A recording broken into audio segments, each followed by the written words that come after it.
Hi ಎಲ್ರಿಗೂ welcome back to my channel. ಇದು Wednesday vlog ಆಗಿರುತ್ತೆ. ನಾನು ಬೆಳಗ್ಗೆನೇ ಎದ್ದು ಬಿಸಿನೀರು ಕುಡಿದು ಒಂದು ಡಿಟಾಕ್ಸ್ ಡ್ರಿಂಕ್ ಕೂಡ ಮಾಡ್ಕೊಂಡಿದ್ದೆ.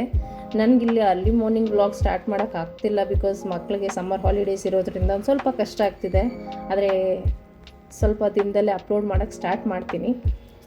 ಸೊ ಇವಾಗ ನಾನು ಬ್ರೇಕ್ಫಾಸ್ಟಿಗೆ ನನಗೆ ಪಪಾಯ ಸ್ಮೂತಿ ಮಾಡ್ಕೊಳ್ತಿದ್ದೆ.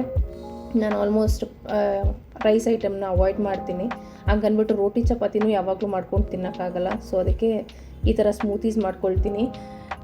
ಈಗ ನಾನಿಲ್ಲಿ 2 ಸ್ಲೈಸ್ ಪಪಾಯ ತೊಗೊಂಡಿದ್ದೀನಿ.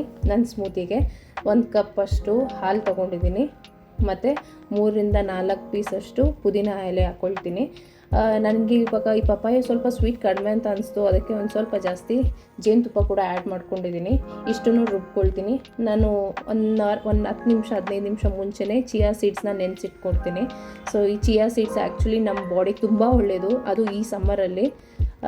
ಸೊ ಈಗ ಇದಕ್ಕೆ ಸ್ಮೂತಿ ಆ್ಯಡ್ ಮಾಡಿಕೊಂಡು ಚೆನ್ನಾಗಿ ಮಿಕ್ಸ್ ಮಾಡಿಕೊಂಡು ಇದಕ್ಕೆ ಯಾವುದಾದ್ರೂ ಒಂದು ಡ್ರೈ ಫ್ರೂಟ್ಸ್ನ ಆ್ಯಡ್ ಮಾಡ್ಕೊಳ್ತೀನಿ. ನಾನು ಈಗ ಇವತ್ತು ಸನ್ಫ್ಲವರ್ ಸೀಡ್ಸು ಮತ್ತು ಬಾದಾಮನ್ನ ಚಿಕ್ಕ ಚಿಕ್ಕ ಸ್ಲೈಸ್ ಮಾಡ್ಕೊಂಡು ಹಾಕ್ಕೊಂಡಿದ್ದೀನಿ. ಸೊ ಇದು ನನ್ನ ಬ್ರೇಕ್ಫಾಸ್ಟು. ಈಗ ಇದು ಆಲ್ಮೋಸ್ಟ್ ಫುಲ್ ಆಗಿರುತ್ತೆ. ಈಗ ಮತ್ತೆ ನಾನು ಮಧ್ಯಾಹ್ನಕ್ಕೆ ಮಾವಿನಕಾಯಿ ಯೂಸ್ ಮಾಡಿಕೊಂಡು ರಸಮ್ ಮಾಡ್ತಾಯಿದ್ದೀನಿ. ಈಗೆಲ್ಲ ಆಲ್ಮೋಸ್ಟ್ ಮಾವಿನ ಹಣ್ಣು ಸೀಸನ್ ಅಲ್ವಾ, ಸೊ ಮಾವಿನಕಾಯಿ ಸಿಗ್ತಾ ಇರುತ್ತೆ. ಅದರಿಂದ ಏನಾದರೂ ಮಾಡ್ಕೊಳ್ಳೋಣ ಅಂದ್ಬಿಟ್ಟು ಮಾವಿನಕಾಯಿ ರಸಮ್ ಮಾಡ್ತಾಯಿದ್ದೆ. ನಾನು ಬೆಳಗ್ಗೆ ಯಾಕೆ ಪಪಾಯ ಸ್ಮೂತಿ ಮಾಡ್ಕೊಂಡೆ ಅಂತಂದರೆ, ಪಪಾಯ ಒಂದು ಹೆಲ್ತಿ ಫ್ರೂಟು. ಅದು ನಮ್ಮ ಬಾಡಿಗೆ ತುಂಬ ಒಳ್ಳೆಯದು. ನಮ್ಮ ಬಾಡಿಗೆ ಏನೆಲ್ಲ ವಿಟಮಿನ್ ಬೇಕು ಅದೆಲ್ಲ ಅದರಲ್ಲಿ ಸಿಗುತ್ತೆ ಅಂತ ಹೇಳ್ತಾರೆ. ಆ್ಯಂಡ್ ಡಾಕ್ಟರ್ ಕೂಡ ಹೇಳ್ತಾರೆ ಎಲ್ಲ ಫ್ರೂಟ್ಸ್ಗಿಂತ ಪಪಾಯ ತುಂಬ ಒಳ್ಳೆಯದು ಅಂತ. ಯಾಕೆ ಅಂತಂದರೆ ಪಪಾಯಲ್ಲಿ ಪೊಪೈನ್ ಅನ್ನೋ ಅಂಶ ನಮ್ಮ ಡೈಜೆಸ್ಟಿವ್ ಸಿಸ್ಟಮ್ನ ಸ್ಟ್ರಾಂಗ್ ಮಾಡೋಕ್ಕೆ ಹೆಲ್ಪ್ ಮಾಡುತ್ತಂತೆ.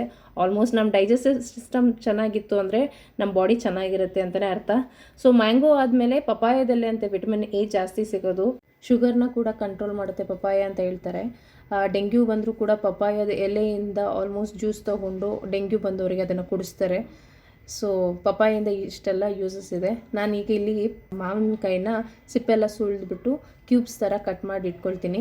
ಈಗ ಒಂದು ಪಾತ್ರೆಗೆ ನೀರು ಹಾಕ್ಕೊಂಡು ನಾನು ಇದರೊಳಗಡೆ ಹಾಕಿ ಸೊ ಇದನ್ನು ಒಂಚೂರು ಬೇಯಕ್ಕೆ ಬಿಡ್ತೀನಿ. ಇದಕ್ಕೆ ನಾನು ಆಲ್ಮೋಸ್ಟ್ 5-6 ನಮಗೆ ಎಷ್ಟು ಬೇಕೋ ಅಷ್ಟು ಖಾರ. ಸೊ ಇವಾಗ ಇದನ್ನು ಬಿಟ್ಟರೆ ನಾವು ಯಾವಾಗೂ ಖಾರ ಯೂಸ್ ಮಾಡೋಲ್ಲ ಇದರಲ್ಲಿ. ಅದಕ್ಕೆ ಈಗಲೇ ಎಷ್ಟು ಬೇಕೋ ಅಷ್ಟು ಹಸಿಮೆಣ್ಸಿನ್ಕಾಯಿ ಹಾಕಿ ಉಪ್ಪು ಹಾಕಿ ಅರಿಶಿನದ ಪುಡಿ ಹಾಕಿ ಚೆನ್ನಾಗಿ ಬೇಯಕ್ಕೆ ಬಿಡ್ತೀನಿ.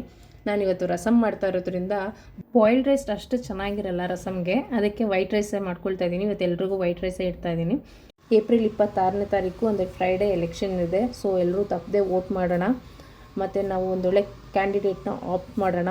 ವೋಟ್ ಮಾಡೋದು ನಮ್ಮ ಹಕ್ಕು ಅಷ್ಟೇ ಅಲ್ಲ, ಅದು ನಮ್ಮ ಕರ್ತವ್ಯ ಕೂಡ ಆಗಿದೆ. ಸೊ ಅದಕ್ಕೆ ನಾವು ಯಾರೂ ವೋಟ್ ಮಾಡೋದನ್ನ ಮಿಸ್ ಮಾಡೋದು ಬೇಡ.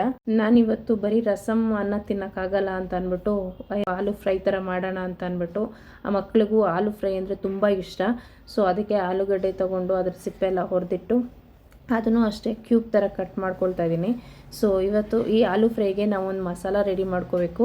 ಅದಕ್ಕೆ ನಾನು ಮಿಕ್ಸಿಗೆ 3-4 ಹಸಿಮೆಣ್ಸಿನ್ಕಾಯಿ ಮತ್ತು 3 ಒಣಮೆಣ್ಸಿನ್ಕಾಯಿ ಹಾಕ್ಕೊಂಡು ಅದಕ್ಕೆ ಒಂದು ಸ್ವಲ್ಪ ಕರಿಬೇವಿನ ಸೊಪ್ಪು ಮತ್ತು ಒಂದು ಅರ್ಧ ಬೆಳ್ಳುಳ್ಳಿ ಮತ್ತು 1 ಟೀ ಸ್ಪೂನ್ ಆಗುವಷ್ಟು ಸೋಂಪು ಹಾಕ್ಕೊಂಡು ಎಲ್ಲ ನೀರು ಹಾಕ್ಕೊಳ್ದಿರ ಡ್ರೈ ಗ್ರೈಂಡ್ ಮಾಡ್ಕೊಳ್ತಾ ಇದ್ದೀನಿ. ಇದಕ್ಕೆ ನಾನು ಯಾವುದೇ ಥರ ನೀರು ಹಾಕೋದಿಲ್ಲ ಬಿಕಾಸ್ ಆಲೂ ಫ್ರೈಗೆ ನೀರು ಹಾಕಿದ್ರೆ ಚೆನ್ನಾಗಿರಲ್ಲ.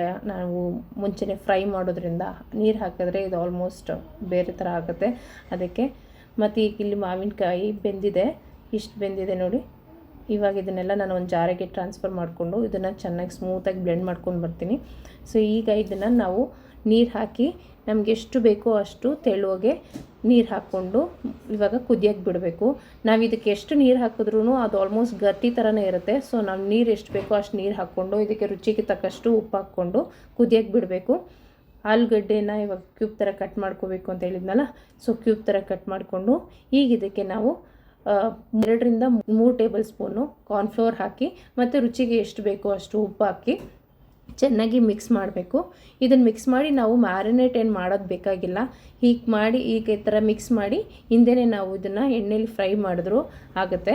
ಸೊ ನಾನು ಹೀಗೆ ಮಾಡಿದ್ದು, ನಾನು ಯಾವುದೇ ಥರ ಮ್ಯಾರಿನೇಟ್ ಏನು ಮಾಡೋಕ್ಕೆ ಹೋಗಲಿಲ್ಲ. ಈಗ ನಾನು ಒಂದು ಬಾಣಲಿಗೆ ಎಣ್ಣೆ ಹಾಕ್ಕೊಂಡು ಬಿಸಿ ಮಾಡೋಕ್ಕೆ ಇಡ್ತೀನಿ. ಅದಕ್ಕೆ ಎಣ್ಣೆ ಅಷ್ಟು ಹಿಡಿಯಲ್ಲ ಬಿಕಾಸ್ ನಾನು ಇದನ್ನು ಬ್ಯಾಚ್ ವೈಸ್ ಹಾಕೋದ್ರಿಂದ ಆಲೂಗಡ್ಡೆ ಮತ್ತು ಇದರಲ್ಲಿ ಏನು ಅಷ್ಟೊಂದು ಎಣ್ಣೆ ಇರೋದಿಲ್ಲ. ಸೊ ಈಗ ಎಣ್ಣೆ ಕಾದಿದೆ. ಇದಕ್ಕೆ ನಾನು ಇವಾಗ ಸ್ವಲ್ಪ ಫಸ್ಟು ಆಲೂಗಡ್ಡೆ ಹಾಕ್ತಾಯಿದ್ದೀನಿ. ಈ ಆಲೂಗಡ್ಡೆ ಎಲ್ಲ ಆಲ್ಮೋಸ್ಟ್ ಗೋಲ್ಡನ್ ಕಲರ್ ಬರಬೇಕು, ಅಲ್ಲಿವರೆಗೂ ನಾನು ಇದನ್ನು ಫ್ರೈ ಮಾಡ್ಕೋತೀನಿ. ಈಗ ಇನ್ನೊಂದು ಕಡೆ ನನಗೆ ಆಗಲೇ ರಸಮ್ ಕುದೀತಾ ಇದೆ. ಈಗ ನಾನು ಅದಕ್ಕೆ ಒಂದು ಒಗ್ಗರಣೆ ರೆಡಿ ಮಾಡ್ಕೋಬೇಕು. ಸೊ ಈಗ ಬಾಣಲಿಗೆ ಎಣ್ಣೆ ಹಾಕ್ಕೊಂಡು, ನಾನಿವತ್ತು ಬೆಳ್ಳುಳ್ಳಿನ ಆಪ್ಷನಲ್ ಕೊಡೋದೇ ಇಲ್ಲ, ಬಿಕಾಸ್ ರಸಮ್ಗೆ ಬೆಳ್ಳುಳ್ಳಿ ಬೇಕೇ ಬೇಕು. ಅದಕ್ಕೆ ನಾನು 4ರಿಂದ 5 ಬೆಳ್ಳುಳ್ಳಿನ ಜಜ್ಜಿಟ್ಕೊಂಡಿದ್ದೀನಿ. ಈಗ ಸಾಸಿವೆ ಹಾಕ್ಕೊಂಡು, ಬೆಳ್ಳುಳ್ಳಿ ಹಾಕ್ಕೊಂಡು, ಕರಿಬೇವು ಮತ್ತು ಒಣಮೆಣ್ಸಿನ್ಕಾಯಿ ಹಾಕ್ಕೊಳ್ತೀನಿ. ಸೊ ಇವಾಗ ನಾನು ಇದನ್ನು ಮಳ್ತಾ ಇರೋ ರಸಮ್ಗೆ ಹಾಕ್ಕೊಂಡು, ಕೊನೆಯದಾಗಿ ಇನ್ನೊಂಚೂರು ಲಾಸ್ಟಲ್ಲಿ ಕೊತ್ತಂಬರಿ ಸೊಪ್ಪು ಕೂಡ ಕಟ್ ಮಾಡಿ ಹಾಕ್ಕೊಳ್ತೀನಿ. ಇದು ಇನ್ನೊಂದು 2 ನಿಮಿಷ ಕುದ್ರೆ ಸಾಕು, ನಾವೇನು ಜಾಸ್ತಿ ಕುದಿಸೋದು ಬೇಕಾಗಿಲ್ಲ. ಆಲ್ಮೋಸ್ಟ್ ಆಗಿದೆ ಇದು. ಈಗ ನನಗೆ ಆಲೂಗಡ್ಡೆ ಕೂಡ ಗೋಲ್ಡನ್ ಫ್ರೈ ಆಗಿದೆ. ನಾನು ಇದನ್ನು ಸಪ್ರೇಟ್ ಮಾಡಿ ಎತ್ತಿಟ್ಕೊಳ್ಬೇಕು.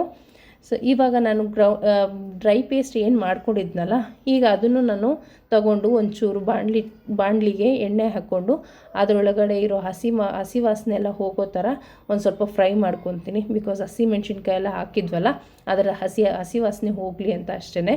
ಈಗ ಚೆನ್ನಾಗಿ ಫ್ರೈ ಮಾಡಿಕೊಂಡು ಇದಕ್ಕೆ ನಾನು ಆಲೂಗಡ್ಡೆ ಇವಾಗ ಏನು ಫ್ರೈ ಮಾಡ್ಕೊಂಡು ಇಟ್ಕೊಂಡಿದ್ವಲ್ಲ ಅದನ್ನು ಇದರೊಳಗಡೆ ಟ್ರಾನ್ಸ್ಫರ್ ಮಾಡ್ಕೊಳ್ತೀನಿ. ನಾವು ಇದನ್ನು ಬೇಯಿಸ್ಕೊಂಡು ಕೂತ್ಕೊಳ್ಳೋಂಥ ಅವಶ್ಯಕತೆ ಇಲ್ಲ, ಬರೀ 1 ನಿಮಿಷ ಇಟ್ಟರೆ ಸಾಕು. ಮತ್ತು ಇವಾಗ ಮತ್ತೆ ಇನ್ನೊಂದು ಸ್ವಲ್ಪ ನನಗೆ ಉಪ್ಪು ಬೇಕು ಅಂತ ಅನಿಸ್ತು, ಅದಕ್ಕೆ ಇನ್ನೊಂದು ಸ್ವಲ್ಪ ಉಪ್ಪು ಹಾಕ್ಕೊಂಡು ಮತ್ತೆ ಫ್ರೈ ಮಾಡ್ಕೊಳ್ತೀನಿ. ಆಲ್ಮೋಸ್ಟ್ ಇವತ್ತು ಅಡುಗೆ ಎಲ್ಲ ಆಯಿತು. ಇವತ್ತು ನನ್ನ ಮಗಳಿಗೆ ಅಬಕಸ್ ಕ್ಲಾಸ್ ಇದ್ದಿದ್ದರಿಂದ ನಾವು ಬೇಗ ಊಟ ಮಾಡಿಕೊಂಡು ಜಯನಗರದಲ್ಲಿರೋ ಅವಳಿಗೆ ಅಬಕಸ್ ಕ್ಲಾಸಿಗೆ ಕರ್ಕೊಂಡು ಬಿಟ್ಬಿಟ್ಟು ಹಾಗೆ ಜೆ ಸಿ ರೋಡಿಗೆ ಹೋಗುವಂಥದ್ದಿತ್ತು. ಸೊ ಜೆ ಸಿ ರೋಡಿಗೂ ಕೂಡ ಹೋಗೋಣ ಅಂತ ಅಂದ್ಬಿಟ್ಟು ಹೊರಟ್ವಿ. ಆಲ್ಮೋಸ್ಟ್ ಹೊರಡೋ ಅಷ್ಟರಲ್ಲಿ ಜೆ ಸಿ ರೋಡ್ಗೆ ಹೋಗೋ ಅಷ್ಟರಲ್ಲಿ 5 ಗಂಟೆ 5:30 ಆಗಿತ್ತು. ಆನ್ ದ ವೇ ಹೋಗ್ತಾ ಫ್ಯಾಮಿಲಿ ಕೋರ್ಟ್ ಹತ್ರ ಒಂದು ಮುರುಗನ್ ಕೆಫೆ ಅಂತ ಇತ್ತು. ಅಲ್ಲಿ ಬಾಯ್ಲರ್ ಟೀ ನೋಡಿದ ತಕ್ಷಣವೇ ಕುಡಿಬೇಕು ಅಂತ ಅನಿಸ್ತು. ಅಲ್ಲಿ ಹೋದರೆ ಅಲ್ಲಿ ವಡೆ ಮತ್ತು ಬಜ್ಜಿ ಅಂತೂ ಫಸ್ಟ್ ಕ್ಲಾಸ್ ಆಗಿತ್ತು. Highly recommended. ನನ್ನ ದಿನ ಹೀಗಿತ್ತು. ಸೊ ಈ ವಿಡಿಯೋ ನಿಮ್ಗೆ ಇಷ್ಟ ಆಗಿದೆ, ಲೈಕ್ ಆ್ಯಂಡ್ ಸಬ್ಸ್ಕ್ರೈಬ್ ಮಾಡಿ. Thank you.